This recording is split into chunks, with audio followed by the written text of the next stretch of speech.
Olá, povão, tudo bem? Olha, essa pergunta aqui ela é basicona. Todo mundo que acabou de ter um diagnóstico do filho ou de si mesmo se faz essa pergunta se todas as pessoas com autismo precisam tomar medicação. E se essa medicação existe, qual é o papel dessa medicação, né? Em que casos que faz sentido, quais são essas medicações. Então, vou aproveitar e fazer um vídeo aqui explicando esses pormenores aqui que eu acho que podem ser muito úteis para você como pai, como uma pessoa com autismo também. Acho que vai ser bacana a gente conversar sobre isso.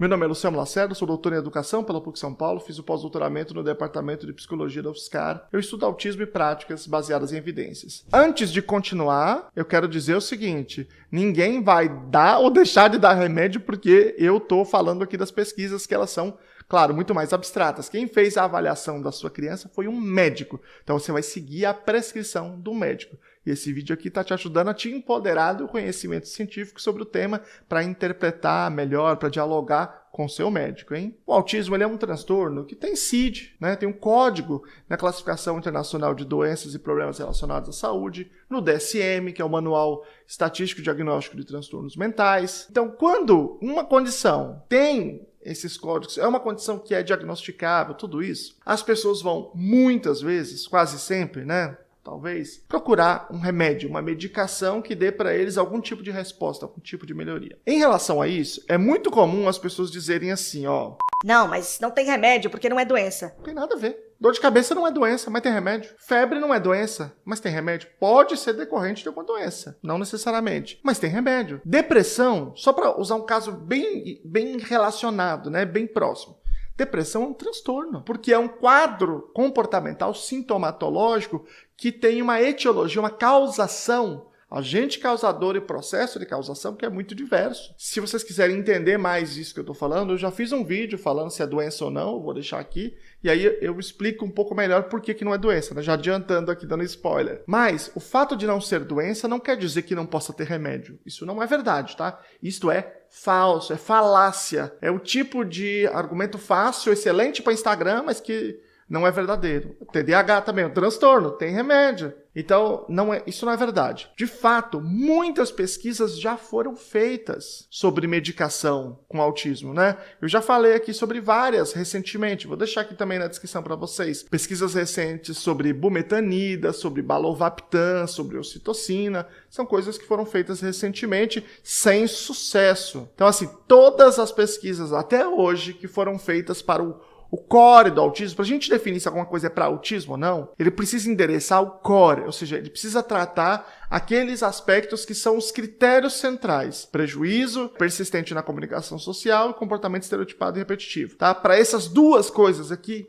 até hoje, nenhum remédio funcionou. Não é por falta de serem testados e nem por falta de lógica. É possível fazer, ainda que não seja uma doença. É possível que tenha um remédio que tenha um efeito sobre isso. Só que eles não funcionaram. É só esta questão, ok? Então, nós não temos hoje, eu estou falando agora no meio de 2023. Hoje, 2023, não existe nenhum remédio que tenha sido testado e que tenha sido aprovado, ou seja, que tenha funcionado para os sintomas do autismo. Até hoje, não existe. Mas, porém, contudo, todavia, entretanto, tem remédios que foram testados em pessoas com autismo, mas para outras coisas, sintomas secundários do autismo, né? Então, ou seja, não é o sintoma central, é o sintoma secundário, ok? Vamos ter a clareza aqui, né? Esses sintomas secundários para os quais esses medicamentos foram testados são dois, aripiprazol e risperidona, tá? Esses dois remédios, e eles foram testados e aprovados para irritabilidade e agressividade. Eles já foram testados para comportamento repetitivo, né, para estereotipia, mas não funcionaram. Eu já fiz um outro vídeo aqui também falando sobre isso, vou deixar aqui embaixo também para vocês, né? Mas não funcionou. Então, eles dois só funcionaram para irritabilidade e agressividade. Esses medicamentos, originalmente, não foram desenhados, eles não foram aprovados pela primeira vez para autismo. Havia outras funções. Então, é uma recolocação do medicamento. Ele ganha uma função adicional na bula, né? Eles colocam lá na bula que também tem evidência para uma outra coisa. Então, sintomas secundários: agressividade, irritabilidade para pessoas com autismo. Veja, não é para o autismo, mas é testado em pessoas com autismo. Agora, tem um outro aspecto muito importante aqui sobre outras medicações que, eventualmente, pessoas com autismo podem tomar. E aí, eu vou explicar direitinho aqui depois do seu like. Vamos lá, likezinho, clica no sininho para você receber todos os vídeos, aí se inscreva se você não é inscrito ainda, né, para não perder aqui essas discussões todas que nós temos feito aqui. É claro que isso aqui é um conceito que parece óbvio, mas às vezes não é óbvio quando você está tomando decisão. É que pessoas com autismo são pessoas, são seres humanos, né, são membros dessa espécie aí, Homo sapiens, que tem um organismo complexo, que pode ter várias condições diferentes, distintas, dentro do próprio indivíduo. Então, uma pessoa com autismo, por exemplo, que tenha depressão, pode ter uma avaliação e uma prescrição de antidepressivo. Uma pessoa com autismo que tenha convulsão pode ter a prescrição de um anticonvulsivante, né? Pessoas com autismo podem apresentar outros quadros, inclusive quadros também neurológicos ou de transtornos do neurodesenvolvimento, como, por exemplo, o TDAH, né? Ou transtorno do desenvolvimento intelectual, né? A deficiência intelectual, pode ter. Então, o indivíduo pode ter outras condições e algumas delas podem justificar outras prescrições de medicações. Então, não quer dizer necessariamente que pessoas com autismo só podem tomar essas duas medicações que eu falei. Nada disso, eles podem tomar aquilo que foi importante para eles quanto indivíduos que estejam relacionados ao autismo ou outras condições. Hoje, 2023, não existe para autismo, mas existe para muitas outras condições. Então, você pode dizer assim, mas se não tem nada a ver com autismo, o autismo que é mais importante, mais relevante no indivíduo, então não tem impacto nenhum sobre o autismo? Não necessariamente. Pode ter um impacto por tabela. Vou dar um exemplo aqui. Vamos imaginar uma pessoa com autismo que tem acesso a uma intervenção com evidência, por exemplo, o treinamento de habilidades sociais, ok? E esse indivíduo está com depressão. O rendimento dele no treinamento de habilidades sociais, que é uma coisa, essa sim, que tem evidência para o próprio autismo, né? Para a comunicação social, que faz parte do core do autismo, né? Se o indivíduo está deprimido, a probabilidade dele render, dele ter um bom desempenho, né, nesse treinamento de habilidades sociais é muito mais baixo. Agora, se ele está bem, se ele fez uma intervenção, um tratamento para depressão, que pode ser medicamentoso ou não, depende de como é a avaliação e a prescrição, se ele não estiver deprimido, se ele superar essa depressão, a probabilidade dele render lá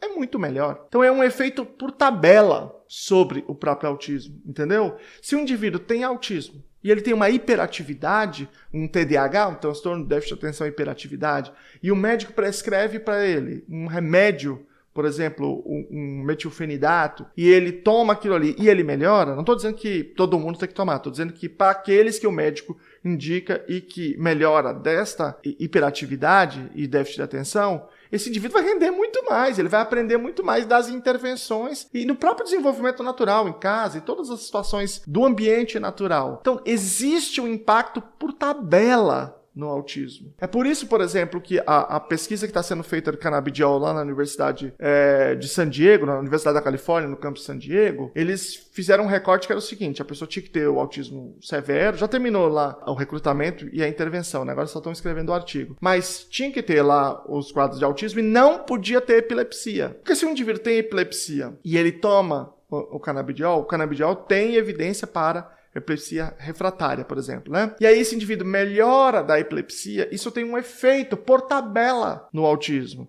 Então, nesse caso aí, por exemplo, isso seria um fator de confusão na pesquisa. Por isso que para essa pesquisa não pôde entrar indivíduos que tinham epilepsia. Então esse é um exemplo de como pessoas com autismo podem se beneficiar também de outras medicações, eventualmente quando prescritas pelo médico, é claro, e isso também pode ter um efeito sobre o próprio autismo. Mas isso não quer dizer que o remédio seja para autismo. Quantas são? Será que isso não envolve todas as pessoas com autismo que precisam dessa medicação? Não. A Academia Americana de Pediatria publicou no ano de 2020 um conjunto de recomendações muito interessante. Eu vou colocar aí na tela e vou ler para vocês em língua portuguesa, tradução livre aqui, tá? Identificação, avaliação e manejo de crianças com autismo. Esse documento, que é oficial da instituição, né, ele é resultado de um trabalho de inúmeros profissionais.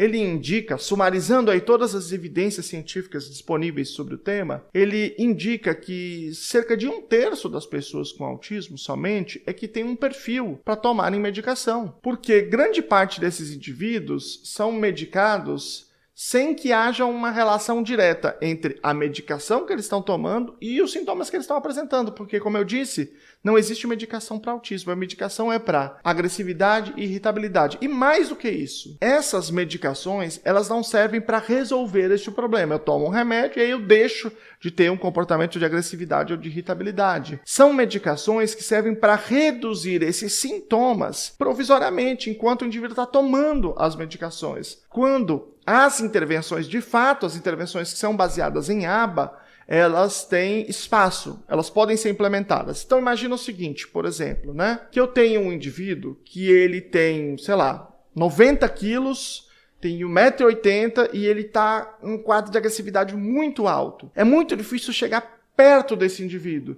É muito difícil desse indivíduo ouvir uma instrução, né? Porque ele está num quadro de irritabilidade e agressividade muito alto, em que eu tenho quase um impedimento de entregar essa intervenção. Então, neste caso, por exemplo, a medicação pode reduzir os níveis deste comportamento de modo que eu possa me aproximar, eu possa entregar a intervenção de uma maneira mais efetiva. Aí você tem as intervenções específicas para agressividade que tem evidência, né? Então, tem que fazer avaliação funcional, intervenção baseada em antecedente, reforço diferencial, treinamento de comunicação funcional. Esses, por exemplo, são os que têm melhor evidência, têm melhores dados. Não estou dizendo que para todos os casos são sempre essas mesmas intervenções. Existem outras variações, né?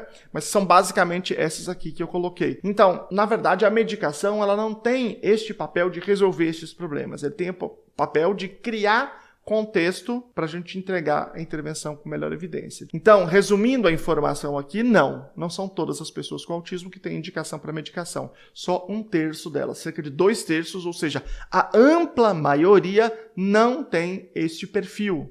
E mesmo quando é este o perfil e quando há a prescrição, ela não vai resolver o problema, ela vai criar o contexto para a resolução do problema. E aí a gente precisa entregar uma intervenção que seja baseada em evidência, ou seja, uma solução que tenha sido demonstrada como efetiva pela pesquisa científica. Isso não se resolve com a medicação. Isso é um problema, não é bom. Era bom se tivesse um remédio e já estava tudo resolvido. Esse era o ideal, muito mais fácil. Você não precisaria de um indivíduo especializado para entregar, para fazer a intervenção. É claro que seria muito melhor, mas não existe isso. Um medicamento que você toma e que resolve o problema, infelizmente. Para fechar, eu quero dizer o seguinte, que existem muitas pessoas que se comportam em relação aos remédios como uma espécie de religião. Eu sou contra o remédio, eu sou anti-remédio. Ou, não, eu acho que tem que dar remédio, todo mundo tem que dar remédio, tem um problema, tem que dar remédio. Essa ideia absoluta sobre o remédio, são ideias muito ruins, assim.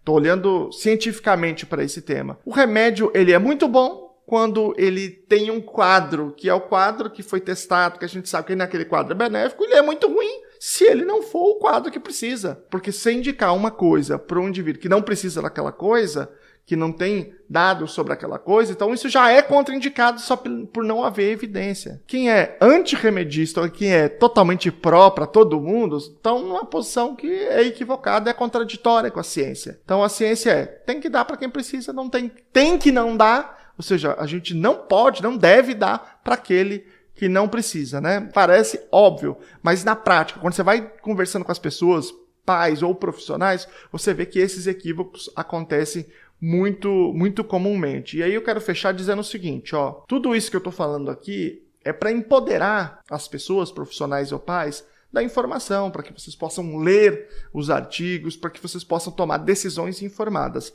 Mas a decisão sobre os processos de medicação é do profissional médico. Então, vá a um bom médico, um médico que você confie na prescrição do médico, porque ele é que conhece aquelas pesquisas, ele é que conhece quais são os efeitos colaterais, os prós e os contras. Então é importante a gente seguir a prescrição médica quando ela existe, né? Seja para dar, seja para não dar também, nos casos em que isso acontece, tá bom? Um grande abraço, até a próxima, tchau para vocês.